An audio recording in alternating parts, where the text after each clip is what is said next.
Today, I want to talk about one of the most mysterious and under-the-radar shred guitar players out there.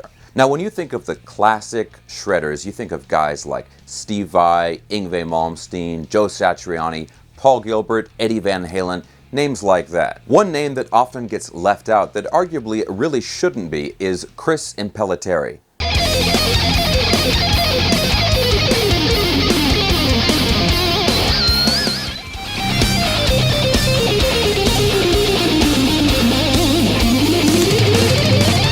This guy's career is really interesting. Now, he's from the United States, but rarely performs there. But if you go over to Europe, or especially Japan, he's a huge name and is considered one of the most influential guitar players in his genre.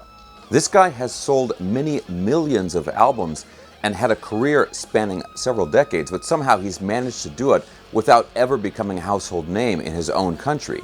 Honestly, in a way, this might be a perfect version of success for a musician. You can go out and do a tour and play crowds that number in the tens of thousands, and then you can come home and live basically a normal life without people constantly bugging you. Some of the albums he's played on are huge top-selling albums in Japan. He's also been on multiple magazine covers, done instructional videos, TV interviews, and is often even referenced by other artists. Now, if you go back to his beginnings in the early to mid-80s, he was in a band called Vice.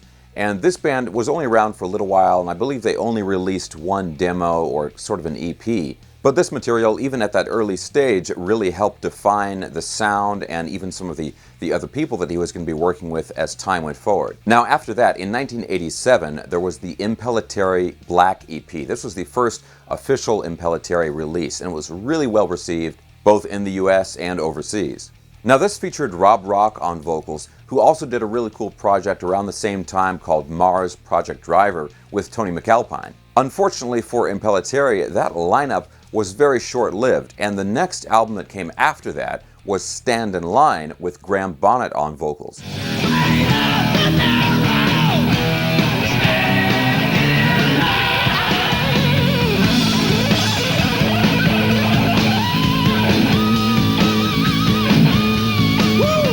Now, this was an album that, although it was still a rock album, it was done in a very different style. It was a lot more reminiscent of the Rainbow material that Graham Bonnet was associated with. That lineup only lasted for one album.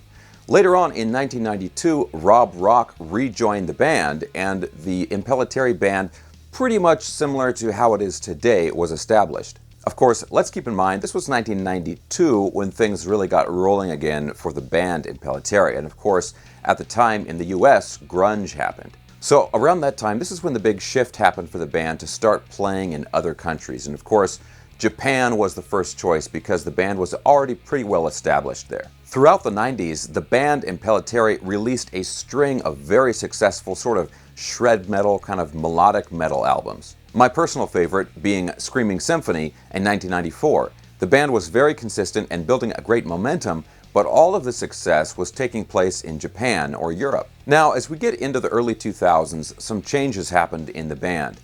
At that time, Rob Rock, who was the lead singer at the time, wanted to go off and do his own solo material, which he did. And so, around that time, Graham Bonnet rejoined the band for one album called System X. This was a really cool album because it featured Graham Bonnet's vocals similar to how they were done on Stand in Line, but the music was kind of more modern, more updated shred metal stuff that the band Impellitteri was playing at the time. To no one's surprise, it was very well received and successful in Japan. The follow-up album, Pedal to the Metal, in 2004 was another change, with Curtis Skelton on lead vocals. Now, although the band continued to tour, they didn't release another album until 2009.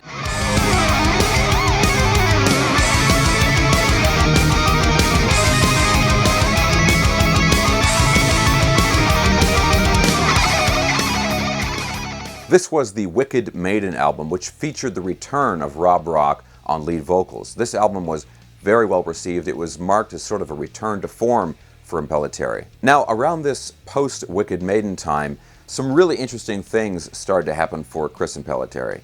Up to that point, he had been pretty much solely dedicated to the band Impellitteri, but now we get into the Animetal USA chapter.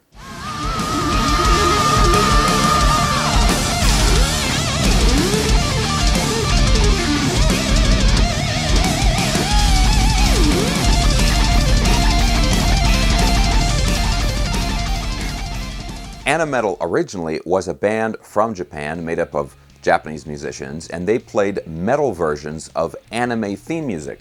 Now, that might not seem like an obvious thing to do to some of you, but this band was incredibly successful and really, really popular, of course, in Japan and other countries where anime is popular.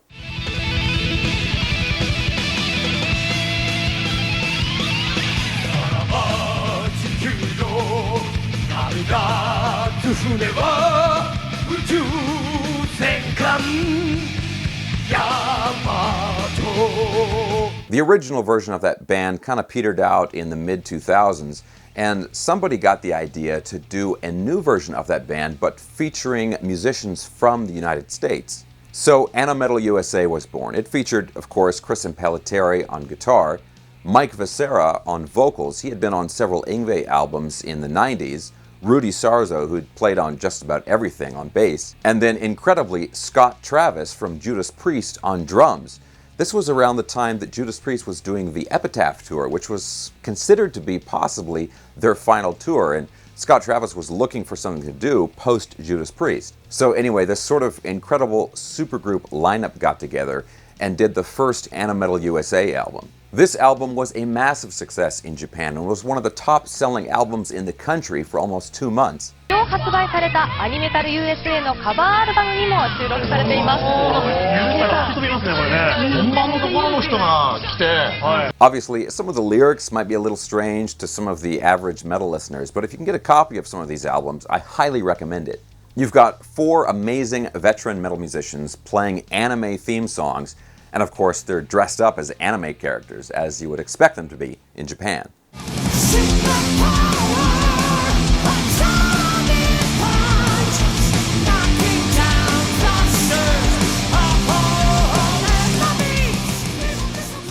That first album was such a success that they did a second album of more anime covers. Now, since then we've had 2 more Impellitteri albums, the most recent one being The Nature of the Beast.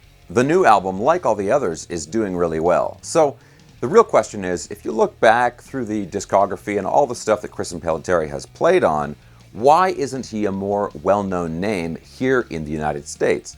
In terms of his technique as a guitar player, I would argue that he's one of the best guitar players alive today.